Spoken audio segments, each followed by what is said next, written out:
தெரியுங்களா?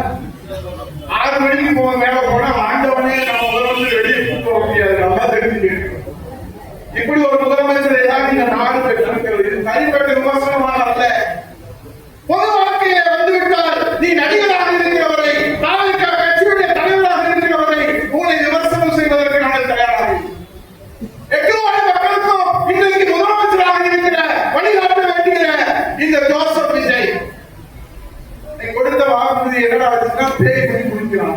சட்டசபை யாராவது கேள்வி கேட்டா இன்று போய் நாளை வாங்க சபையிலே நீங்க பதிவு செஞ்சாலும் அந்த பதில் வந்து பதிவாகும்.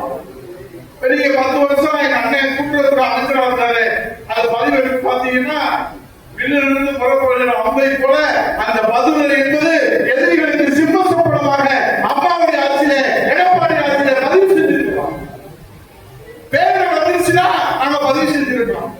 திருமண கவுதிக்கு 1 லட்சத்துக்கு மேற்பட்ட திட்டங்களை புத்தகம் போட்டு வெளியிட்டாங்க. அப்படியே சொன்னேன், இதெல்லாம் நமக்கு சரியா வராது புத்தகம் அப்படின்னு சொல்லி அன்னை வந்து நாக கூட இருக்கிறான். இது செஞ்சிருக்கிறேன் புத்தகத்தை போட்டு வீட்டுக்கு தான் கொடுத்தாங்க. போட்ட கலர் குடாம கொண்டு போய் கொடுத்து நீங்க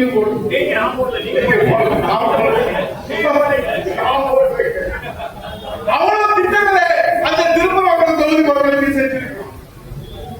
அதனால இது ஒன்றும் நிரந்தரம் இல்லை. ஆட்சி ஆட்சி நிரந்தரம் இல்லை. இதேதான் திமுக நாங்கள் சொன்னோம், சட்டசபை சொன்னோம், நாங்கள் 3 பேரும் பேசியிருக்கோம்.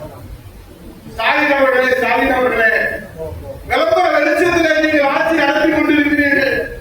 அந்த விளம்பர வெளிச்சம் விட்டு போனால் நீங்கள் வீட்டுக்குள் உட்காரணும் அப்படின்னு சொன்னோம்.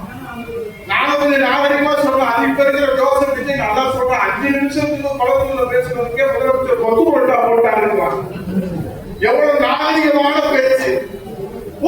ராஜாஜி, கர்மவர், காமராஜர், புரட்சி தலைவர் எம்ஜிஆர், புரட்சி தலைவர் அம்மா, நம்முடைய புரட்சி தலைவர் எடப்பாடி நடத்தின அந்த முதலமைச்சர் அறிஞர்களே அமர்ந்து கொண்டு இப்ப இருக்கிற இந்த தந்தரை சொல்றாங்க, கொத்து பொருட்டா போட்டாங்க. ஓடு ஓடு ஓடு ஓடுன்னு ஓடுன்னு யாரு ஓடுனா கல்லூரி சொல்லுவாரு. நம்ம புரட்சி தலைவர் எடப்பாடியா இருக்காரு, அவர் ஒரு கல்வி படிவோம். அந்த பையனை அப்படியே சட்டசபையில வச்சு குடிச்சுட்டு இருக்கலாம்.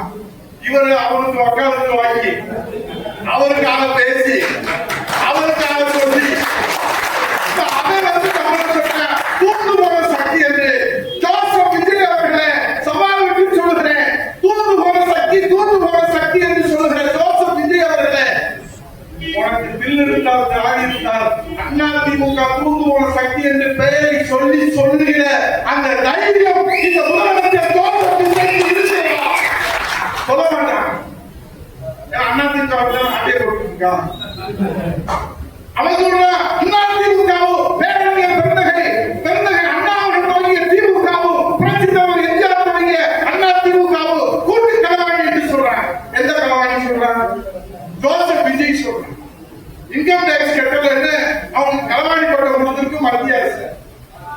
இன்னைக்கு எம்எல்ஏக்களை கரண்ட் போறான், களவாணிக்கு போறான்னு நானும் சொல்லல, நம்ம கூட சொல்லல, எல்லா கட்சியிலும் சொல்றோம்.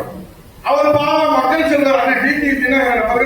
ஒண்ணு கண்ணேங்கிறது ஒரே காமராஜரை தப்பி தவறி ஜெயிக்க வச்சிருக்காங்க. அவன் கடத்திட்டு போயிட்டான். அவன் ராத்திரி பூரா ஐயா கவர்னர் ஐயா பாடியா கடத்திட்டு போயிட்டாயா.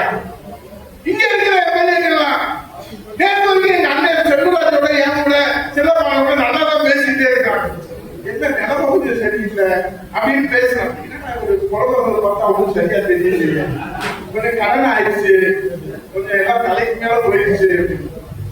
ரொம்ப தைரியமா பேசுவாரு. அவங்க அடுத்த நாள் சொல்றாரு, இந்த இயக்கத்திலிருந்து நான் ராஜினாமா செய்து கொள்கிறேன். ராஜினாமா முடிச்சா அடுத்த என்ன? அடுத்த உடனே சபாநாயகர் ரெடியா இருக்காரு, தேசிய பெறுவார், அவரை கட்சியில சேர்க்கணும். அவருக்கு கோவம் போற வரவெல்லாம் ராஜினாமா பண்ணிட்டு வாங்கன்னு அவருக்கு. நான் எதுக்கு இதெல்லாம் சொல்றேன்னா, அண்ணா திராவிட முன்னேற்ற கழகம் என்பது இங்க இருக்கிற மூத்த தலைவர்களுக்கு உங்களுக்கு தெரியும். இது தலைவர்களை நம்பி ஆரம்பித்த கட்சி அல்ல. ஏழை எளிய சாமானிய மக்களை செய்திகளை உடனுக்குடன் தெரிந்து கொள்ள கீழ்கண்ட கேபிள் மற்றும் டிடிஎச் நெட்வொர்க்குகளில் எம் நாடு செய்தி தொலைக்காட்சியை காணுங்கள். பாதகம் செய்பவரை கண்டால் நாம் பயம் கொள்ளலாகாது பாப்பா. மோதி மிதித்து விடு பாப்பா, அவர் முகத்தில் உமிழ்ந்து விடு பாப்பா. அண்மை செய்திகளை உடனுக்குடன் தெரிந்து கொள்ள இணைந்திருங்கள் எம் நாடு தொலைக்காட்சியுடன்.